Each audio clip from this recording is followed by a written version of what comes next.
Callan Diggs, international best-selling author of Reaching the Finish Line.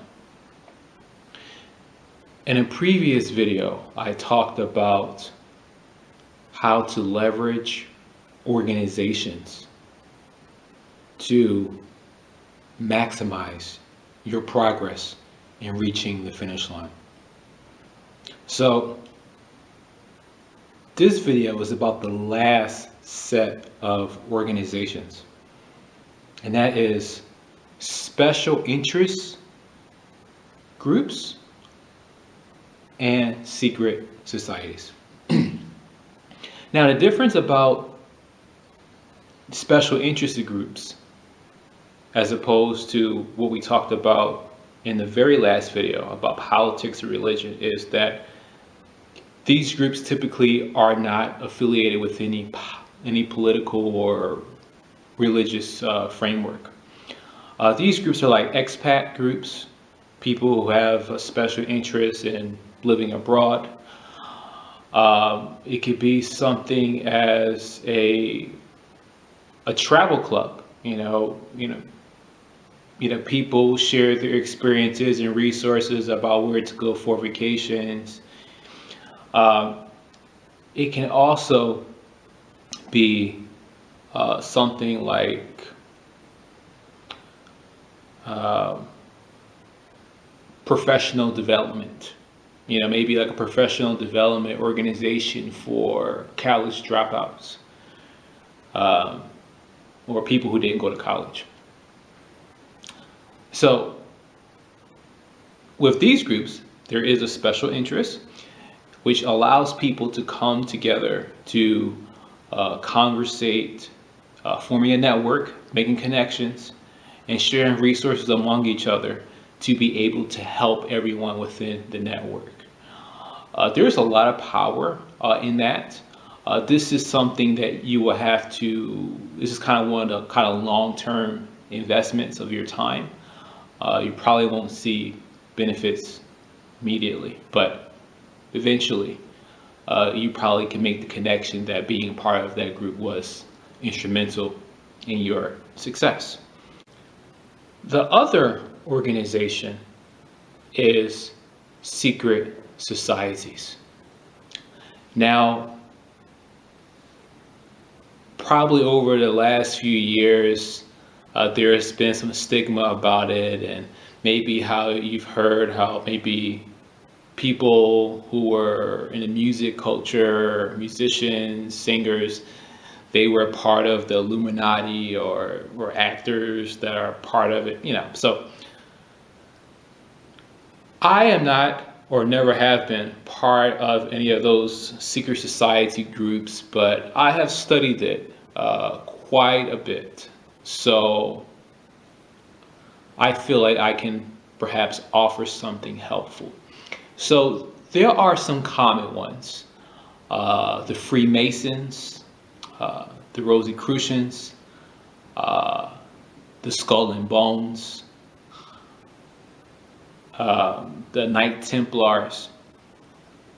So those are the more common secret societies, and a lot of people have heard that a lot of prolific people have been a part of these organizations. Some people say that our founding fathers were Masons. Some people say that some of our previous presidents were Masons.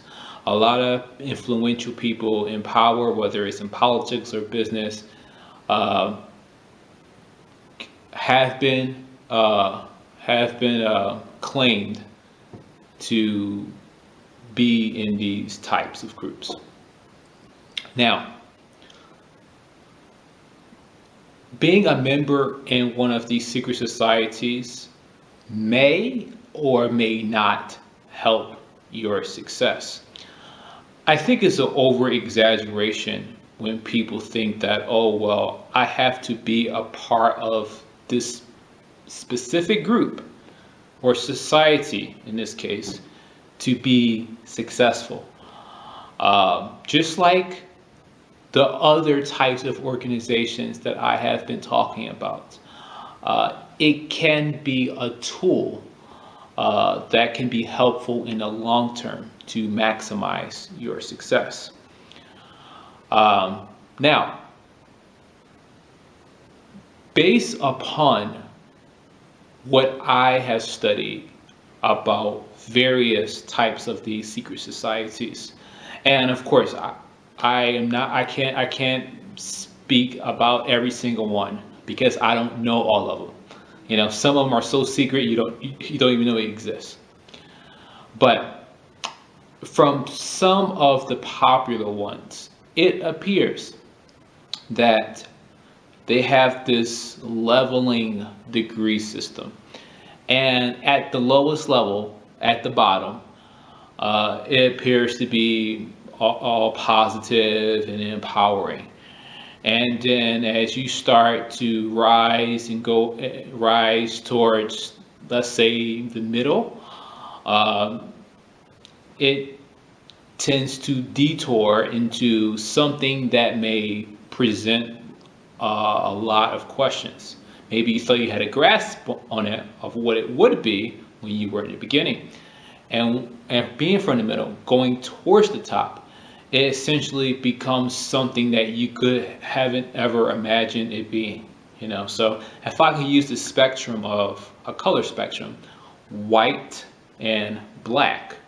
Okay, so the white will be kind of the beginning, and where people start in this secret society and they think that is positive and is empowering. And then as they progress towards the middle, it goes from white to gray.